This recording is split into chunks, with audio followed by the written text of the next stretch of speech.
की डेट में मैं लगभग देश के 3000 संस्थानों का मैं विजिट कर चुका हूँ, और अब इंफ्रास्ट्रक्चर वाइज कहीं कोई कमी नहीं है, और फाइनेंशियल इन्वेस्टमेंट भी खूब अच्छा है। तो सारे कारपोरेट ग्रुप आ गए हैं उसमें, बड़े बड़े बिजनेस ग्रुप आ गए हैं, सबकी यूनिवर्सिटीज़ अब फ्लोरिश कर रही हैं, बहुत अच्छे से फ्लोरिश कर रही हैं।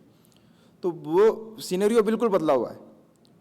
तो अब थोड़ा सा जो उनको ध्यान है कि इंटरनेशनली जो हमारी करंट प्रोस्पेक्ट्स हैं, जिस तरीके का दुनिया बदल रही है, क्लाइमेट चेंज के जो नए चैलेंजेस आए हैं हम सबके सामने, उसने सारी हायर एजुकेशन का, मुझे लगता है कि ये पूरा पाठ्यक्रम ही बदलने वाली है, पूरा क्यूरिकुलम चेंज होने जा रहा है, क्योंकि जो कुछ पहले पढ़ रहे थे वो हो सकता है कल को रिलेवेंट हो जाए।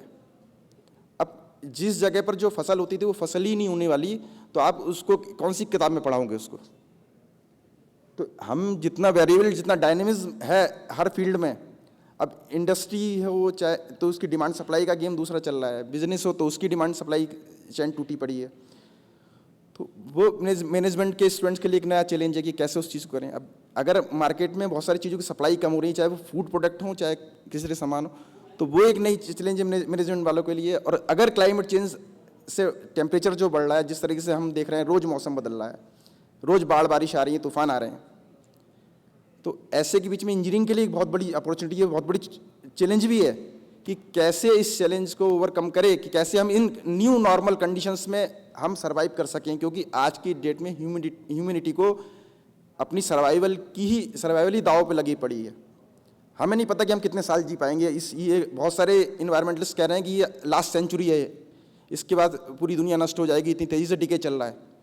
हर तरफ से ग्लेशियर पिघल रहे हैं, और ग्लेशियर पिघलने से सारे समुद्र में पानी बढ़ रहा है, पूरी अर्थ जो है हिली पड़ी है। हम रोज़ फेस कर रहे हैं एक्सट्रीम वेदर, हम हर दिन महसूस कर रहे हैं। और वो उसका सॉल्यूशन सिर्फ एजुकेशन दे सकती है, एजुकेशन इंस्टीट्यूशन दे सकती है। और अगर हम इस रिलेवेंट और चैलेंजिंग टॉपिक पर डिस्कशन नहीं करेंगे और इसके अकॉर्डिंग अपने क्यूरिकुलम को सेट नहीं करेंगे, इसके अकॉर्डिंग अपने रिसर्च को सेट नहीं करेंगे, अगर नए टेम्परेचर पे आपको 50 डिग्री टेम्परेचर पे जीना है, तो हमारी मेडिकल साइंस को उस हिसाब से काम करना पड़ेगा कि बॉडी कैसे अकोमोडेट करे उस साथ, किस तरह की नई दवाइयाँ, किस तरह की नई बीमारियाँ होंगी और उसकी क्या दवाइयाँ होंगी, क्या उपचार होंगे। नए चैलेंजेस हैं मेडिकल साइंस के लिए, क्योंकि कभी हम 51-50 डिग्री टेम्परेचर हमने महीनों तक नहीं फेस किया। और हमारे लिए सबसे बड़ा चैलेंज है कि हमारी एग्रीकल्चर यील्ड सिकुड़ रही है, हमारी नेचर सिकुड़ रही है। इस साल जो डाटा आए, 20% गेहूं की फसल कम हुई है, 30% धान की फसल कम होने जा रही है। तो उसके कम फसल में हम सर्वाइव कैसे कर पाएंगे? हमारी 800 करोड़ आबादी कैसे पलेगी दुनिया की? तो हम ज़्यादा टेम्परेचर में कम पानी लगाकर ज़्यादा अच्छी यील्ड देने वाली फसलें, ये हमारे एग्रीकल्चर इंस्टीट्यूशन के लिए बड़ा चैलेंज है। और आज की डेट में कम से कम 50 मैंने देखा प्राइवेट यूनिवर्सिटी हैं जो एग्रीकल्चर की फील्ड में बड़ा अच्छा काम कर रही हैं, जिनके लिए बहुत अच्छी अपॉर्चुनिटी है कि इन रिसर्चेज पे काम करें, इन सब्जेक्ट पे काम करें। क्योंकि अगर कॉन्सनट्रेट करेंगे नए इश्यूज़ पर तो लाइट ऑफ एशिया बन जाएंगे, वो लाइट ऑफ वर्ल्ड बन जाएंगे ये हमारे इंस्टीट्यूशन। तो अगर नहीं बनेंगे तो रिलेवेंट हो जाएंगे, बंद हो जाएंगे, क्योंकि बहुत लंबा सर्वाइवल नहीं है। और बड़ा जो फेज़ आ रहा है वो सबसे डिजिटलाइजेशन का है, क्योंकि पूरी दुनिया तेज़ी से डिजिटलाइज हो रही है, सारे क्यूरिकुलम डिजिटलाइज हो रहे हैं। सब कुछ यूट्यूब पर अवेलेबल है, सरकार 100 चैनल नए खोल रही है। तो क्लास में टीचर को कौन पढ़ेगा? टीचर की रिलेवेंस क्या बचेगी जब सब कुछ आपके पास अवेलेबल रहेगा? तो अगले फ्यूचर में सारा वर्चुअल होगा, वर्चुअल क्लासरूम होंगे, वर्चुअल टीचर होंगे। अब एक ग्रुप है जिसकी 20 यूनिवर्सिटी है, उसे 20 यूनिवर्सिटी में 20 जगह टीचर रखने की जरूरत ही नहीं है, वो सेलेक्टिव टीचर रखेगा। यूनिवर्सिटी एक यूनिवर्सिटी से ही वो ऑनलाइन करेगा और सारे कोर्स पढ़ा देगा। तो वो एक नया चैलेंज हम कैसे फेस करेगी हमारी फैटर्निटी जो एजुकेशन से रिलेटेड है। कल को फैकल्टी की रिक्वायरमेंट रहेगी कि नहीं रहेगी या बढ़ेगी, ये भी एक हमारे लिए बड़ा चैलेंजिंग इशू है, क्योंकि वो एक शॉर्ट ऑफ एम्प्लॉयमेंट भी एक बड़ा हो जाता है कि इतने सारे लोग अगर उनको काम नहीं होगा तो वो एम्प्लॉय कैसे होंगे। या फिर हर दिन आप काम भी करेंगे, हर दिन पढ़ाई भी करेंगे, इस तरीके का माहौल बनेगा जिस तरह का अभी यूएस में, यूरोप में हम देखते हैं। बिल्कुल प्लूरल आर्ट्स में के स्टाइल में सारी पढ़ाई होती है। भारत में नई एजुकेशन पॉलिसी वो इम्प्लीमेंट होने जा रही है।